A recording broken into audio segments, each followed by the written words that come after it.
What's up, YouTube? It's Kylie Martin here. We are back, and today we are going to be talking all about focus in this video, okay? It's a phrase that I am constantly bringing up, telling people you got to be locked in, you got to be doing what you need to be doing, you got to be staying on it, on task, working towards your goals, accomplishing them. The only way to do that is by being focused and being locked in on that. So in today's video, we're going to be talking all about that, getting into a little bit more of the finer details on it because we're all a little bit different when it comes to focusing. So let's go ahead and get into it.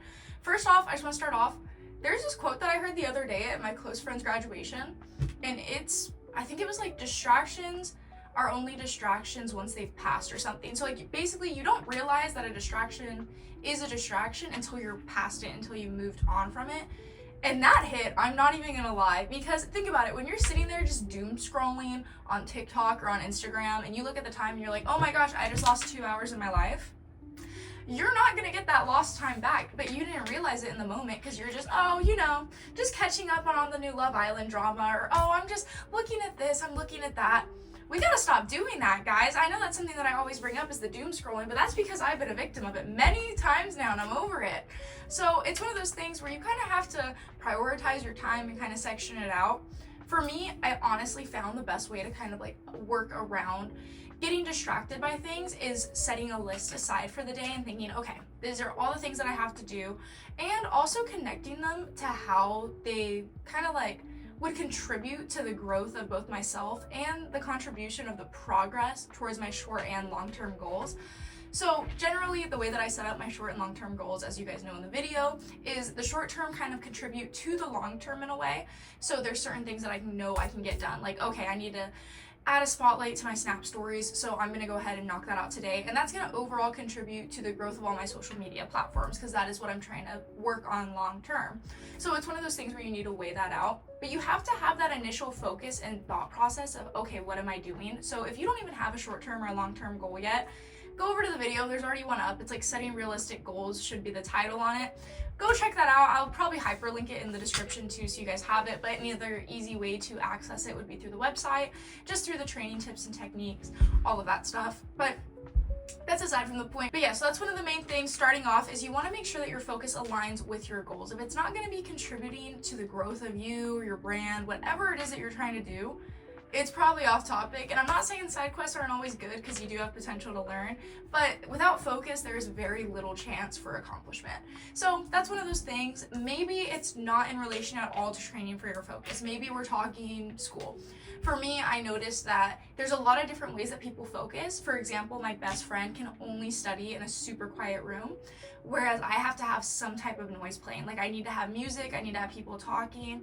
There has to be something else that my brain can kind of like hone in on as I'm doing my work. Otherwise, it's just not gonna happen. And for her, she's the complete opposite. She's like, no, if it's not quiet, then I'm getting literally nothing done. It's not happening for the day, all of that. So when I realized that, and I realized that it's kind of more normalized to just be sitting in a quiet room, and that's why I had a harder time doing work sometimes, I was like, wait a minute, hold on, let's back it up here, let's try different things. And everyone focuses different. I mean, when you're in the gym, for example, some people like to go into it with no music and completely just go at the experience all within their own head.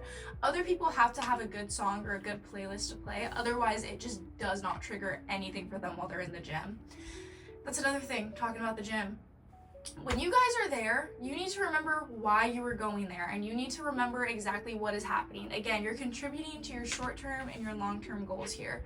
If you're going to the gym and you're already kind of out of it, it's going to be a lot easier to just be like, I want to just have a core and cardio day instead of having a super hard lift day, because we've all been there, we've all done it at some point. How is that going to contribute to your overall growth? How are you going to be able, that's great, you can walk 20 minutes on the Stairmaster. You really think you're making your man at a national by doing that? You have to really look at the severity of the situation and look at how your time frame is and all of that, which goes back to your setting goals aspect, which is literally the foundation of all this focus.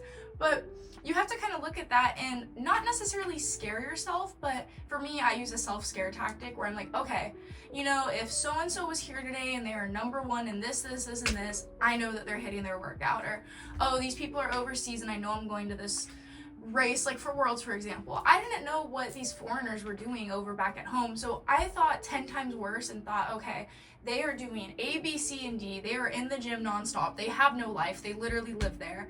I need to be matching that as much as possible. And that is honestly what helped contribute to a lot of my growth going into Worlds, is because of the fact I was so hard on myself. Even going into certain nationals where it was like I wasn't making the main, I was getting voted at a national and then making mains at grands. That was because I literally had it in my head, okay, you know, if I'm not on it right now, then I'm screwed. There's literally no point on me going. So that self-scare tactic can definitely give you some anxiety and definitely freak you out a little bit, but it is one of those things that does work and does help.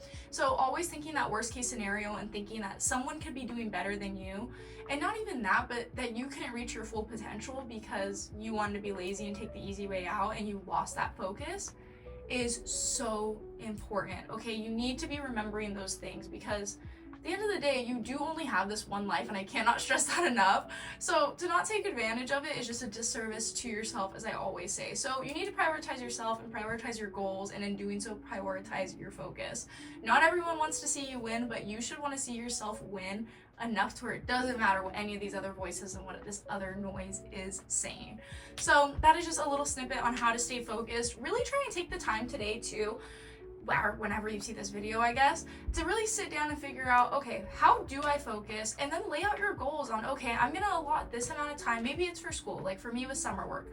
Okay, I have an hour set aside just to doing my schoolwork. I have no phone, no TV, just my music, and I am just grinding out schoolwork. Sometimes you have to do that. Sometimes you have to turn off all the distractions, because at the end of the day, think about it. Your TikTok feed's still gonna be there. Your Instagram feed's still gonna be there. And at the end of a long day, when you are exhausted, if you wanna sit there and scroll on Instagram and everything's been done, by all means do it. But guess what? You're probably gonna be tired from everything that you hopefully accomplished, to the point where you're gonna wanna crawl into bed, see the first 10 posts, and go to sleep, because I know that's what I do. But yeah, you guys got it. I trust in you guys. I believe in you guys. We got 5 more months left in the year now. Lock in, get that focus. There's so much that can change in 5 months. It's insane. Just even thinking about the fact that from now till December, we'll all be different people. But thank you guys all so much for watching. Make sure to like, subscribe, all that good stuff, and we will get more content coming to you soon. Read the article too on the website. That's going to be already dropped and up. Maybe you came from the website. Hopefully you liked the article. Make sure to go give feedback in the little box that I have set up on the website. I would love to hear from you guys. Feel free to reach out on any of the social platforms. They're all Kylie_monster_BMX. And I can't wait to be seeing you guys in the next video. Thanks for watching.